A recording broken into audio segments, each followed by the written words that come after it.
এখন আমাদের রান্না হচ্ছে কি, আজকে কি মেনুটা কি আছে আমাদের বলে দাও। Fried rice. একটু সামানগুলো দেখিয়ে দাও, জিনিসগুলো কি কি হয়েছে ওখানটায়। এখানে গাজর ভাজা হয়ে গেছে, তারপরে এই যে এখন ক্যাপসিকাম ভাজা হচ্ছে, ক্যাপসিকাম বিনস ভাজা হয়ে গেছে, ওই যে চাল ধুয়ে রেখে দিয়েছে, ফুলকপি ভাজা হবে। বাটিতে কি কাজু বাদাম ভিজানো? হ্যাঁ, বাটিতে কাজু বাদাম কিশমিশ ভিজানো, তারপরে হবে। ওদিকে চাল দেওয়া হচ্ছে, এদিকে মটরশুঁটি, এই যে মটরশুঁটি।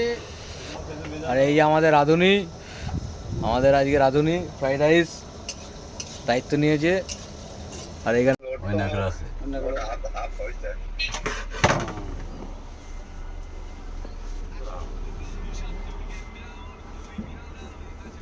ফ্রাইড রাইস আজকে গাড়িতে এই যে দাদা বানিয়েছে, গোপালদা একটু হাই করে দাও। High high high high.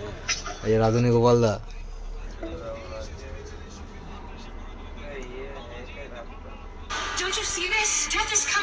খাওয়া দাওয়া স্টার্ট হবে, চলো।